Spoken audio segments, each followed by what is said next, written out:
Hey, and welcome into the Big Ten Huddle basketball channel. I'm your host, JR, and we've switched things up a little bit here on this channel. No more Tuesday, Sunday, and Thursday episodes at 9 a.m. Eastern Time. Instead, you can just expect videos daily covering every team in the Big Ten. I usually make my videos at night, so every video will be released then, and then you can catch a podcast version of all the daily videos spliced together every morning.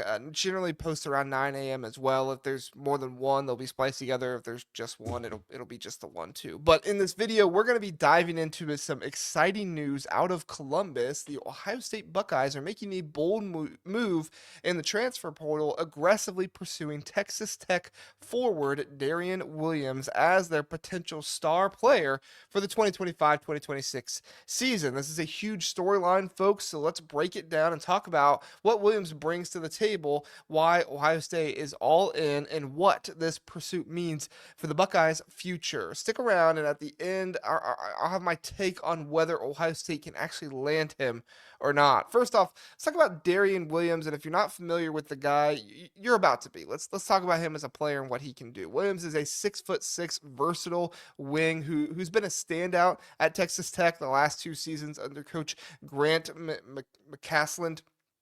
His past year, he earned all Big 12 honors, averaging 15.1 points per game, 5.5 rebounds, 3.6 assists, and 1.3 steals. His shooting splits were 43.9% from the field, 34% from three, and a silky smooth 84.5% from the free throw line. Love to see those free throw numbers be up there, especially for a forward. But numbers only tell part of the story. Williams is flat out a playmaker. His assist rate is in the 98th percentile with a near 2 to 1 assist to turnover ratio, which is elite for a wing. He's a solid catch and shoot guy, a pesky defender, and has a steal rate in the 89th percentile. And he can get to the paint where he shot 54.6% last season. The guy's a Swiss Army knife, capable of playing the three or the four, handling the ball, spacing the floor, and locking up on defense as well. Now, why is Ohio State so interested? Well, if you didn't catch it from all the really good stuff I just told you,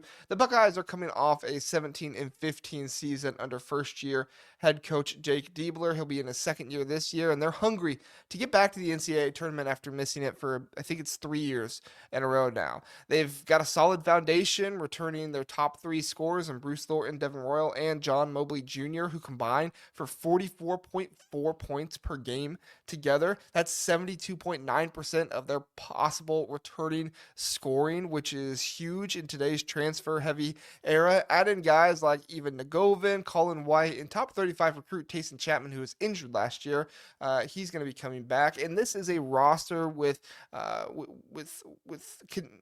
they'll be able to continue with and have good talent. But here's the thing. They need a star who is a wing and ball dominant enough to ease the pressure off of somebody like Bruce Thornton to elevate their team. I personally liked Thornton off the ball better last year, but once Michi Johnson left the team and the Buckeyes, really their only other options were John Mobley Jr. and Quez Glover. Both were major issues as John Mobley Jr., he's a great shooter, but he needs time to develop, especially as a playmaker and a ball handler. And Quez Glover was added to the roster so late, he really wasn't even supposed to be somebody who was playing all that much last year, but he found himself playing more than he should have been, like it happened with some other guys. But anyway, going back to this year, the recent departure of Sean Stewart, a former top 20 prospect who averaged 5.7 points and 5.8 rebounds per game, leaves a gap at forward, and it also freed up some serious NIL money as well. The best coverage of the Buckeyes comes from local beat writer Adam Jardy, who says Ohio State is, quote, quiet finalist for a, quote, star player.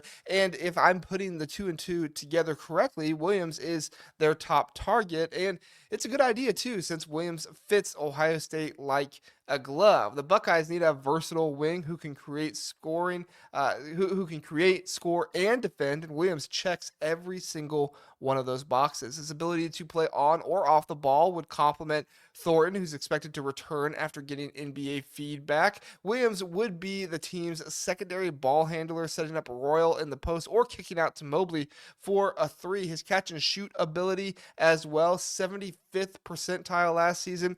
It would stretch the defense, giving Ohio State's offense more breathing room, too. That would be something Sean Stewart would not be able to give them. Defensively, his 2.6% steal rate and his ability to guard multiple positions would shore up the Buckeyes unit that ranks 19th in defensive efficiency in 2019 and 2020, their last truly balanced season with good defense. He would give Ohio State that positionless lineup type of feel that it seems like Jake Diebler is striving for. It seems like he's been working toward that ever since he took over. Plus, Williams' experience as an all Big 12 performer brings leadership to a roster that Diebler has made clear he wants to dabble in the portal and not turn over year in and year out. But here's where it gets tricky. Ohio State isn't alone in this chase. Kansas and NC State are also heavily involved, and Williams is currently testing NBA waters. If he gets good enough, a good enough grade coming out of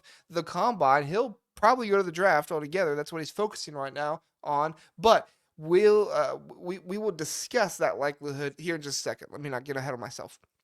Let's talk about Bill Self at Kansas is looking for a shooter to pair with their freshman Darren Peterson, and Williams' versatility makes him a good fit and possibility there. NC State, meanwhile, is rumored to be willing to kind of throw around a big NIL money at him, potentially outbidding both Kansas and Ohio State. And then there's the NBA. Williams is projected as a second-round pick in mock drafts. ESPN has him at 44. Yahoo has him as high as 35. That's the highest I saw him. But some mock drafts don't even have him getting drafted at all. CBS didn't have him in their first round, and when I looked at their big board, he wasn't in the top 40 there either. That's a lot of noise for Ohio State to cut through. So what's the situation like in Columbus? Ohio State's NIL collective is strong, and Stewart's exit does give them some financial flexibility to compete with Kansas. So NC State might have the edge in pure dollars after I heard a little bit more about what Sean Stewart was making, how much that frees up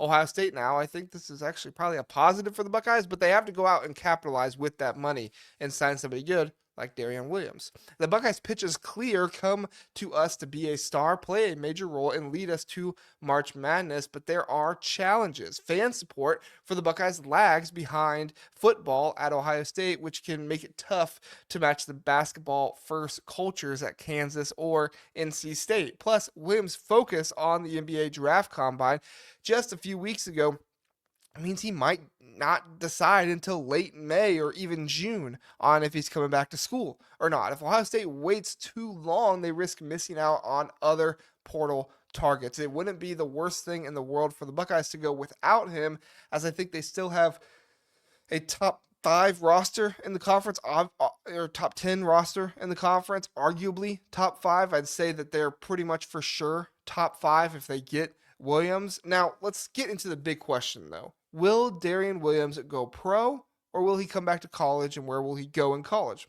Honestly, I don't think he's going to go pro. I'm not an NBA draft expert. This isn't the NBA draft huddle or anything like that. But from what I've seen and read and experienced with the draft in the past, second round picks are no guarantee. There's no guaranteed contract, and many end up in the G League overseas, with programs like Ohio State, Kansas, and NC State offering significant NIL deals and a chance to boost his stock as a senior. Returning to college would make more sense to me, but where will he land if he comes back to college? It's an uphill battle for Ohio State, if we're being honest. Kansas has Bill Self and a proven track record of developing pros. NC State is rumored to be offering a bigger financial package. Ohio State, while competitive, and they have churned out pros before, that was under more of Holtman than it was under Jake Diebler. They feel like the underdog here. Their roster continuing is good for them, and NIL resources give them a shot, but they're probably the least likely option compared to Kansas, NC State, the NBA, and there's also the possibility he goes back to Texas Tech. as well. That one's not being talked about as much, but it's also a possibility. Still, you've got to commend Ohio State for swinging big, going after a player like Williams. It shows Diebler's ambition to build a tournament caliber team. Who knows? Maybe they pull off the upset. They land him. They are going after him really, really hard. So stranger things have happened in the portal era than Ohio State landing Darian Williams. But if I had to say, I'd say Williams probably ends up at either Kansas or NC State, maybe Texas Tech. We'll see, or he takes one more year to chase his fate of the first round NBA draft status. What do you think? Can Ohio State land Darian Williams, or is it a long shot? You think Kansas, NC State, Texas Tech, NBA bound? Drop your comments, drop your thoughts, hit that like button, subscribe for more Big Ten basketball content. Until next time, keep it locked in here on the Big Ten Huddle. Have a good one.